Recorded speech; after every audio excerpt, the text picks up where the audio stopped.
we have a new interview with Michkov from Match TV where he says his relationship with Ska, not all that bad. He talks to the president all the time. He talks to Rottenberg. Everything's cool. He also does not pay attention to rumors about a possible move to the Philadelphia Flyers. No. Seems like he's basically saying, I'm just letting my agent figure it out. Narrator, he does pay attention to rumors. Meanwhile, he said, basically, he's not going to say anything either. This seems not. like he's playing it the same way as Danny, right? Yeah. Listen, I'm here. I play hockey. It's all good. I'm going to be ready to go 100% for whoever I play for. He's not going to be like, yeah, I'm fucking out of here. Yeah, he's like, screw them. He's like, you just want to end up in the military? I do hockey, not geopolitical intrigue. Yes. That's funny. That's never not. He's going to do all that. But of course, we have. Oh, there's nothing better than a good Instagram story.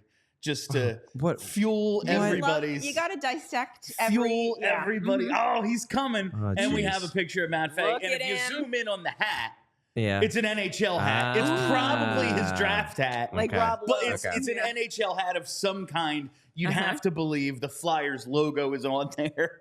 Might be a little orange on the top. I think someone zoomed in on like the dot on top of the hat. I love and it's the orange. And it's so like, much. It's obviously a Flyers hat. See, these are the kinds of things. Also wearing Brooklyn Nets shorts, you have to worry, does he have two sport ambitions? But these are the kind of things where, on one hand, like my eyes roll so far back into my head. That's amazing. Because it's like, How dare gang, we don't need to be this deranged. No, we do. But on the other hand, at least it's not in a malicious way. No. Like it's insanely weird. However, I would rather the energy be pointed in this direction than in a negative direction. Yeah, with me particularly. I don't really care about you, Bill. So this is the first time I'm seeing this picture.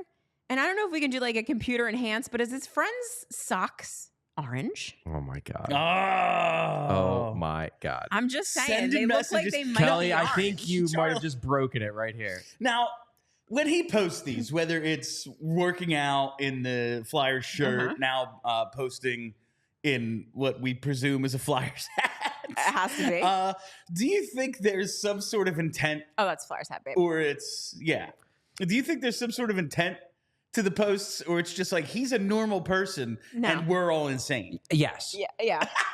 Yes.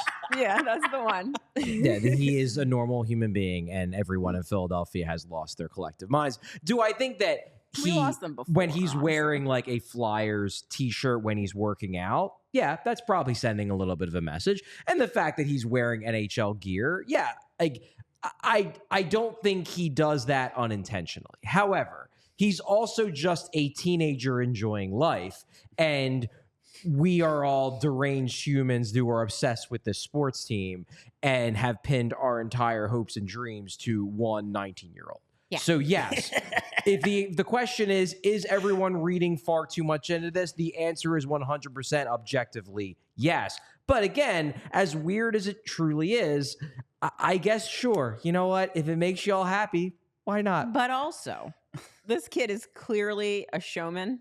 And I feel like he is doing a little bit of pandering. He's doing a little bit of what shirt should I wear to the gym to take pictures with my trainer? Why wouldn't he? I don't even know if it's pander. I bet there's just like 5% of them that really, really enjoys, like, maybe not him, but one of his boys is like, yeah, you see everyone 8,000 miles away is like, I don't know the distance. I assume like, I don't know. 8,000 feels right. It seems about right. Far. Is freaking the fuck out because you wore a hat and it's backwards. We can't even for sure see the logo. It's just like, well, what other hat would he be wearing? It is true. Like Ben points this out, and the similarities are extremely glaring. That like Flyers fans are basically treating Matvei Michkov the way Swifties treat Taylor Swift. I don't like that. But it's true. I don't want to be like that. It's 100% true. No.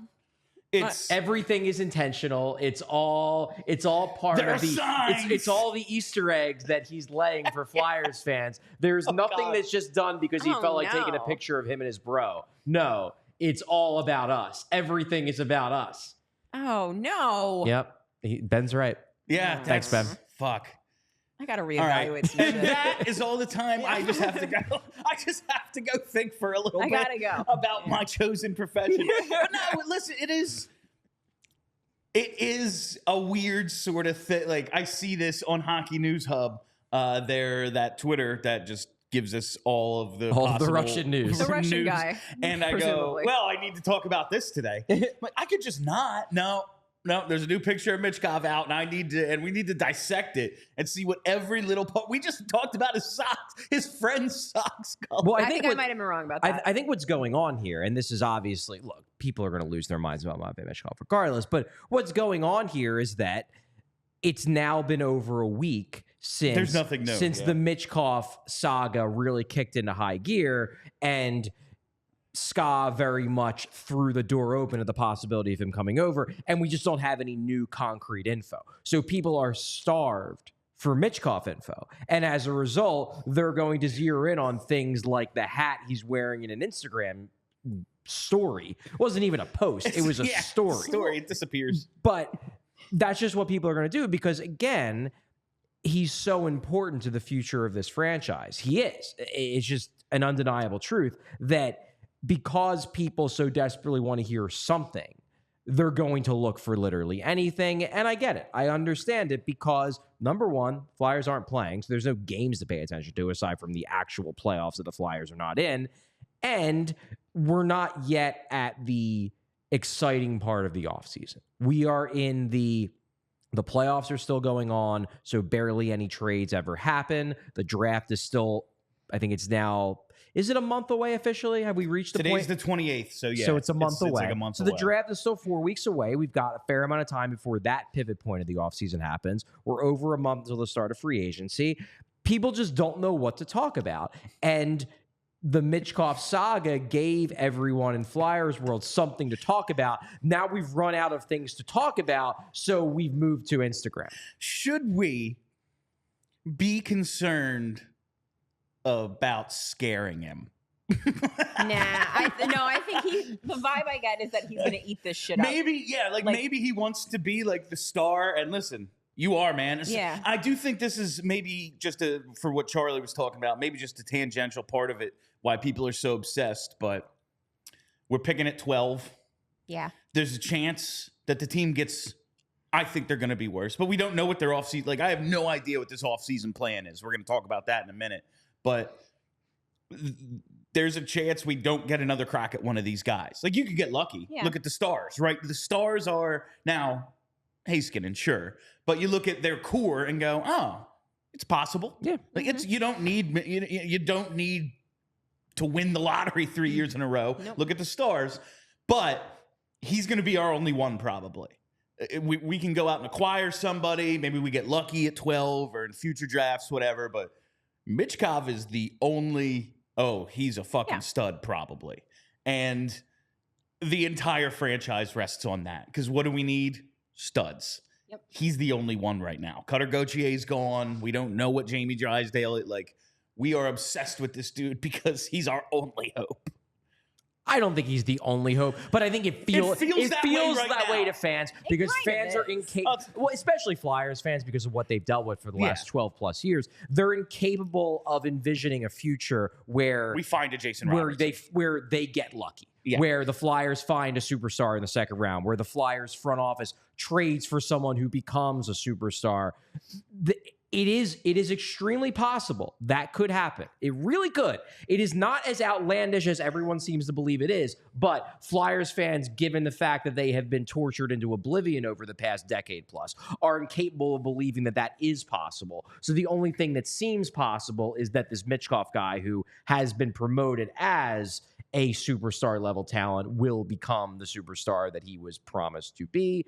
I don't think it's the only way they can get a superstar, but it certainly feels like it to the people who are most pessimistic. And I would say probably about 95% of the fan base is in that bucket right now. And I mean, he's the only one we can attach a name to. Like, I very much believe that either the 1C or 1D problem is solved via trade or free agency. I don't know who that guy is. You don't know who it is. Yeah. Like, I don't know who the free agents are 2 years. I guess I could look it up. But, I don't know. like who's going to get bought out. There's just so many things that could happen. I can attach a name to one dude. Well, it boils down to, and this is something I was actually thinking about this weekend, because I was pondering this whole idea of, you watch the Stars, you watch teams that did find ways to get high-end guys without having to tank for 5 years. But I do think that one of the reasons why so many fans have jumped on we should tank and be bad for 4 straight years and get all these chances at high-end talent. One of the reasons why so many people have jumped on it, and again, this just speaks to the fact that the Flyers are going to have to earn the trust back in a lot of ways. The reason is because there is zero faith in the ability of the front office to find really good players any other way. There is zero faith that they will be able to draft someone not in the top 5 that is a star. There is zero faith they will be able to trade for someone who is a star. There is zero faith they will be able to identify the right free agent. So if you have no faith in the organization to find high-end players, the only way you can think to yourself, well, we might be able to get it in spite of ourselves, is to pick in the top 4 for 4 straight years. It's like, basically the idea is like, even the Flyers can't screw that up. Oh, but they can. And and they have. I mean, they've never drafted in the top 5 like 5 straight years. Well, no, but that's my point. Is the thought process is like, look, that many times. That many times. That's why the tanking idea, I think, has become so popular, is because it's the idea that like the Flyers are not competent enough to get high-end talent any other way. They've shown this. And even though it's a new front office, we don't fully trust them yet either. So the only way we feel like we can, like, okay, we'll at least get 1 or 2 if we're real bad for 5 straight years, because that's the only way we can trust the Flyers to, like, succeed in spite of themselves. I don't think the Flyers are in that bad shape anymore, but I understand why fans do. So I get why a lot of people have turned to tanking is the only solution, because they don't believe that the Flyers have the acumen, the front office ability to find them any other way other than just lucking into it by being bad. We all silly like the mayor.